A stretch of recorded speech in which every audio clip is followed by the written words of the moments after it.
wrapped up last week a series that we've been going through on the virtues and the vices of comparing the 7 deadly sins and the fruit of the Spirit. Before that, we were in a series called Should Christians Be Good Citizens? And so we are done doing a series for a while. So we have a couple weeks between now and what we're going to do in Advent. And Advent's a wonderful time of year pastorally, because the 4 weeks of Advent come pre-packaged with their same themes every year.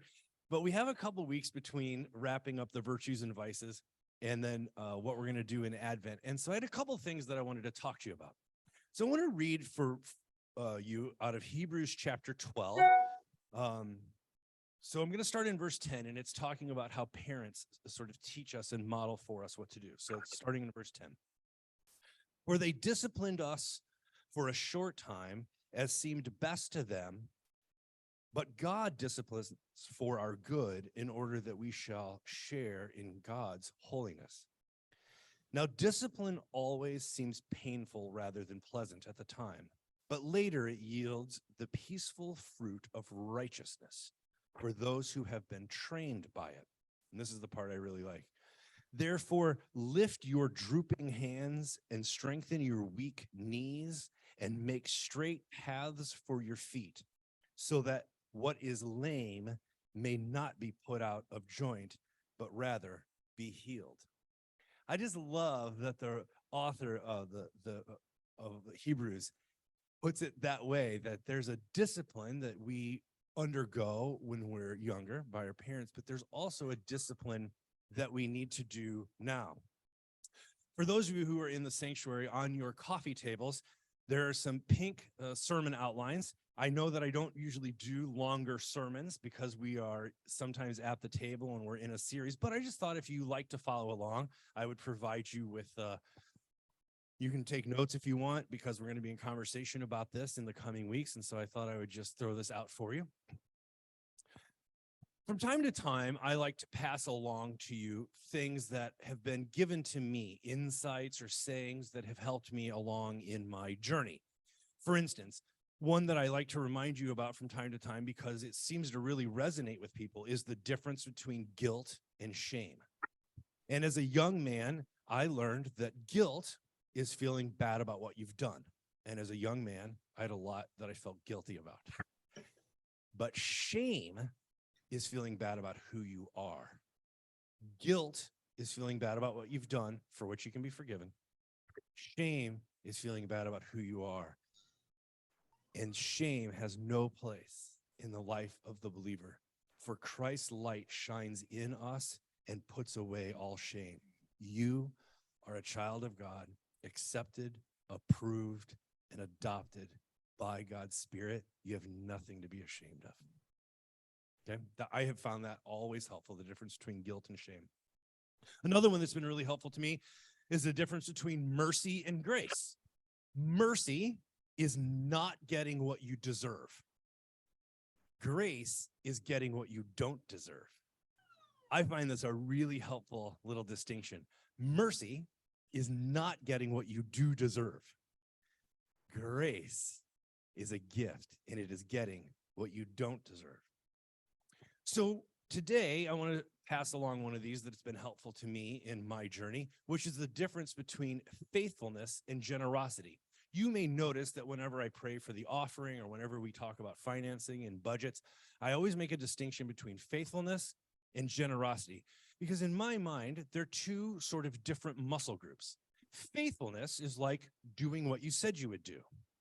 Generosity is the surprise of sharing when you find something you weren't expecting, right? Generosity is sort of above and beyond.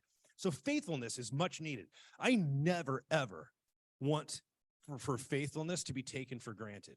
So as your pastor, please hear me say this. Your faithfulness in your time, talent, and treasure here, your faithfulness is utterly the lifeblood of this ministry. We literally, for the last 50 years, could not do what we do and could not be dreaming about ministry for the next 10 and 20 years if it weren't for your faithfulness. I never want that to be taken for granted. Faithfulness and generosity are two amazing muscle groups, two amazing spirits. And sometimes faithfulness can sort of be like taken for granted. It's assumed, but I don't ever want it to be assumed. If you have a friendship and your friend is faithful to you, and you know if somebody were to come to you and say, hey, they badmouthed you, you don't even have to check with your friend and say, did you badmouth me? Because if your friend, you know that that friend is faithful, you can actually say to the accuser, they didn't. I know them. They wouldn't do that, right? Never take faithfulness for granted. It is an amazing, amazing gift. Generosity is over and above that. And I also want to celebrate that.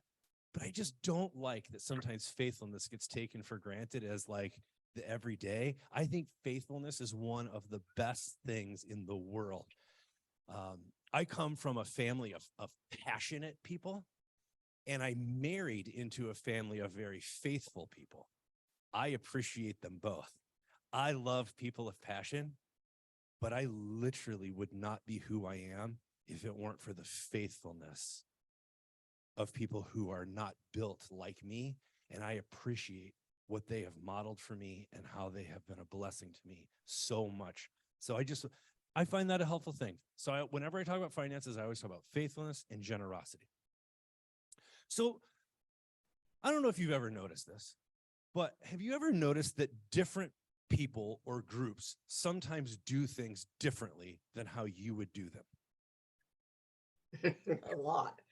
Yeah, good. Oh, okay. There's laughter, so I assume that's a good thing. Yeah, it turns out different people do different things differently. Shocking, right? And sometimes that's based on our personalities, and sometimes that's based on our different priorities, and sometimes that comes out of our experiences, right? That our track record, we've learned some lessons along the way, and so that's why we do things differently. I also want to add that different approaches to things sometimes are appropriate in different seasons of our life. So, for instance, in this season of our church together in our congregation, we've been asking some different kinds of questions. One is the question, what can we afford, right? So this is like family budgeting. If you had, say, $10,000 and you were thinking about whether it was renovating a bathroom or buying a new vehicle or whatever it was, you would ask the question, what can we afford, right? It's just a responsible, good question.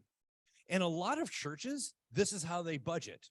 They say, well, our income last year was X amount. What can we afford? What kind of ministry can we afford to do with that, right? That's just a basic budgeting strategy, and it's very responsible. There's a second thing, though, when it comes to faithfulness and then generosity. There's a second question I really like to ask, which is, what would it cost to do the ministry we're called to, right? So that's not what we can afford.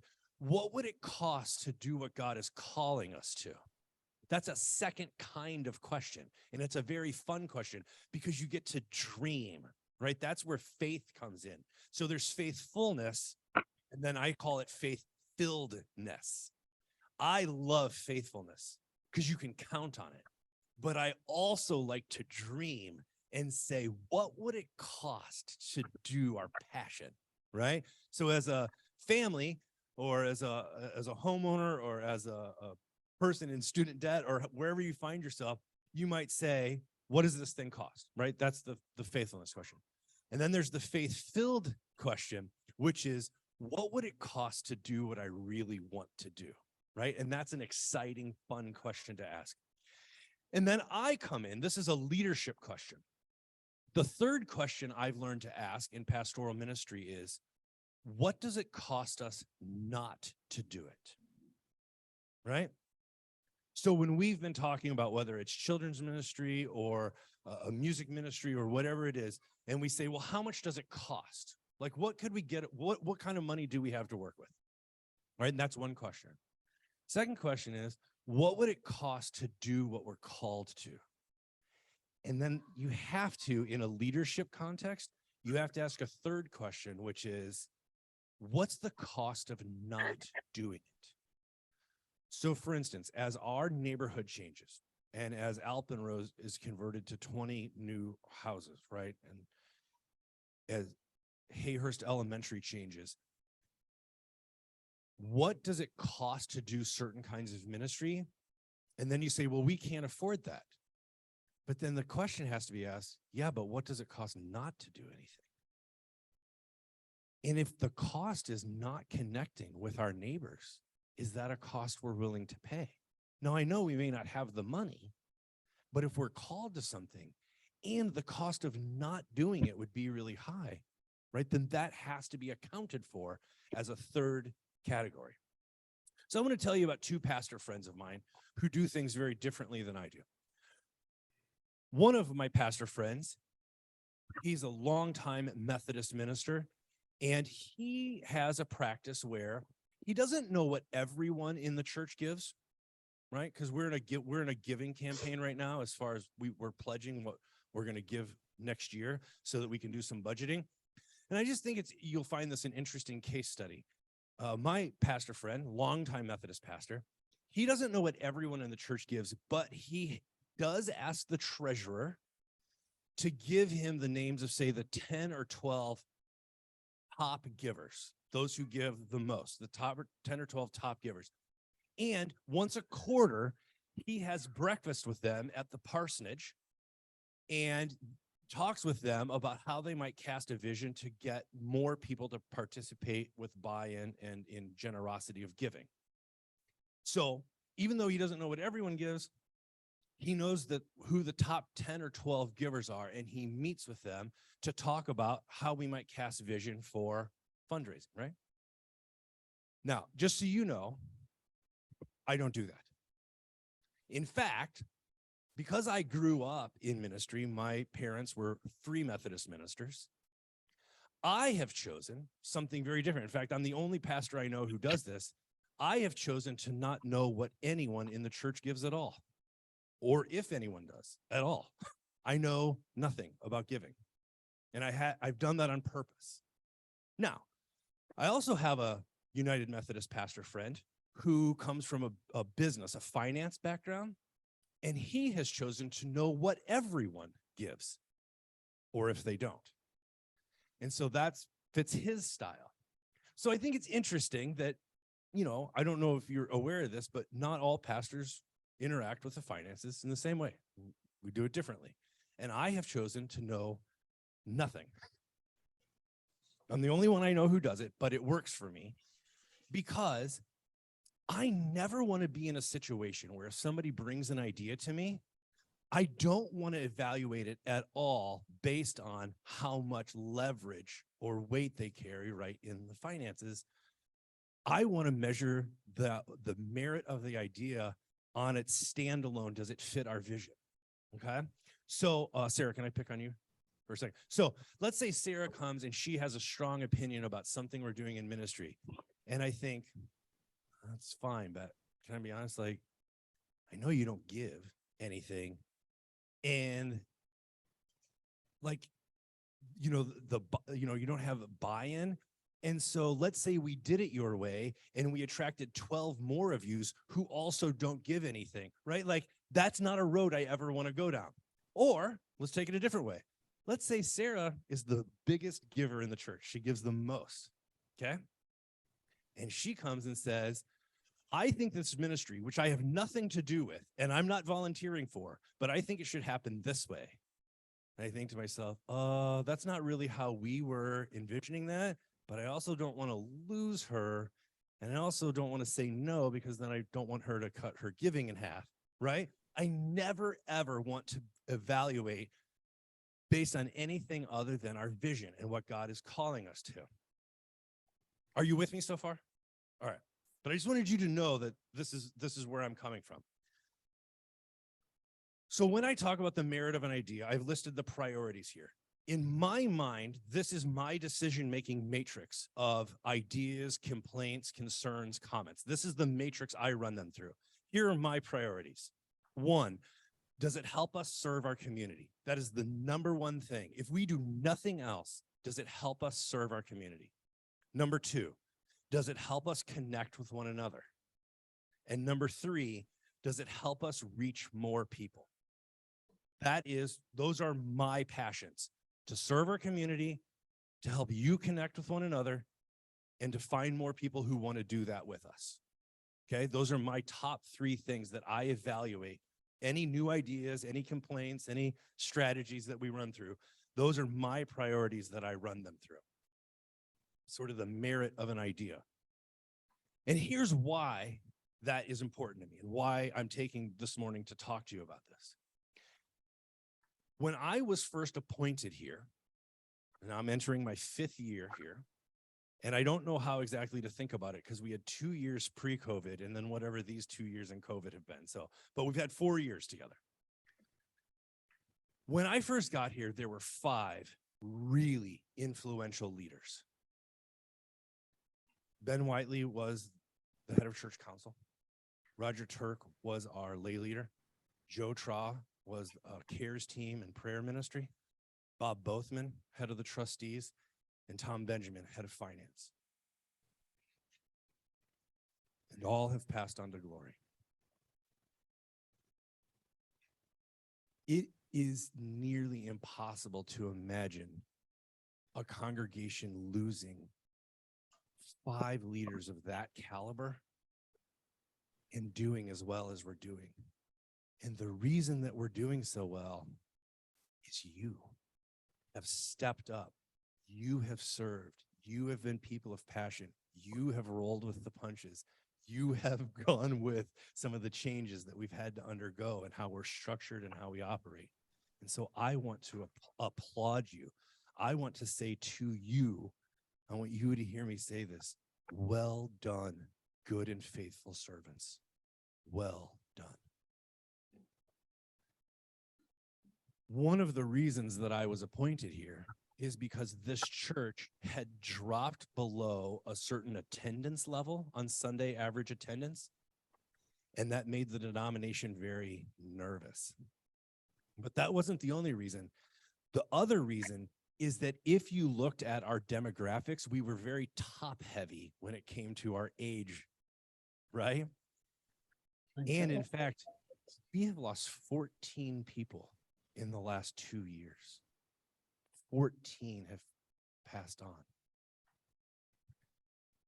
Had we not undertaken some of the changes that we did to connect with new people and to start new ministries, then the Methodists were very nervous. Not just that Vermont Hills had dropped below a certain attendance level, but that the trajectory was not looking good. So I found an interesting little book called The Dip. Have any of you ever heard of it? The Dip. It's a little business book. You could read it in like 10 minutes. But here's the takeaway from the book. It's the difference between a dip and a cliff.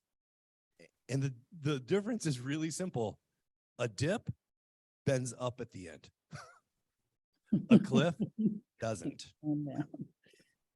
And they were concerned not only that we had dropped below a certain level in attendance, but it looked like there was no reason to think that was going to change anytime soon.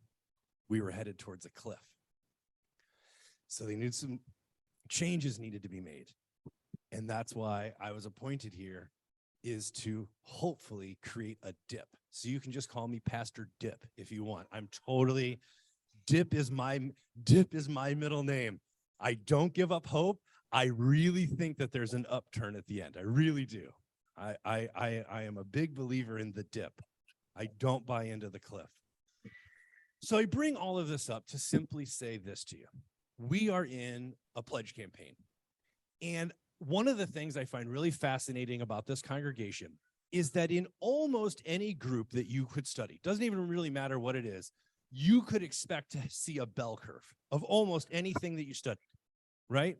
Even if you looked at the elections of this past week, you'll see a bell curve in participation, in party loyalty and everything, right? In any human population, if you look at weights or heights or anything, incomes, you would expect to see a bell curve. This congregation has never seen a bell curve. This congregation is so funny. We have a trough. We are an inverted bell curve on almost everything. And whether that's lifelong Methodist, like how long you've been a Methodist, versus being sort of post something else, and right, whatever that is, whether it's age, we have a lot of people in this generation, we have a lot of people in this generation, and almost no one in the middle. It's amazing. This congregation is so funny in how much of a trough there is. One of my most interesting troughs I've seen is those for whom the pledge campaign really works. So you write down, you got something in the mail, and you write down in there what you expect to give, and you pledge. And for, I think, half the congregation, even though the pledge is an old model, it still really works, which is why we keep doing it. And in all things Vermont Hills, there is this other thing where half of you don't pledge, but you give online, right? And I just want to name that's an interesting thing, but it follows almost everything that we do. We don't have a bell curve, we have a trough. And when it comes to this pledge campaign that we're in right now, for half of you, it really works. You prayerfully consider, you let us know what you expect to give next year, and it allows us to budget, and that's awesome. And for the rest of you, you say, well, you know how much I give. I've set it up so that it's the same every month. You can just count on that, right? But there's almost no overlap, and I find that fascinating. So I want you to know, I have no idea how much you give, and I want to explain to you why. It's really simple. I trust you. I trust you. I trust you because you trust God, and I trust God with you. However God leads you, in faithfulness, in generosity, I have seen so much good in you in a congregation, as a congregation. I absolutely trust you. When God leads you, you are both faithful and generous. I don't need to know what happens between you and God. That's really between you and God. That's between you and one another as this congregation, members of this congregation. I trust you, and I trust God with you. So I just want you to know, I don't know if you pledge. I don't know if you give online. I don't know if you don't give at all. That's really between you and God and between you and one another. But I do have one pastoral request. Prayerfully, think and consider, both in faithfulness and generosity, how God might be leading you. If you feel like letting us know, that'd be great. And if you don't, we'll budget anyway, because we are asking a series of questions like, what does it cost to do this? What would it cost to do what God's calling us to do? And what does it cost not to do it? So I'm going to invite you in the next couple of minutes, if you want to turn to your neighbor around your little coffee tables, if you want to chat on the Zoom, I would love to just give you a second to talk about what you've heard, because you haven't heard a sermon in a long time, because we've been doing shorter homilies and conversations at the table. And I just want to give you a chance to debrief for a second. Talk to one another.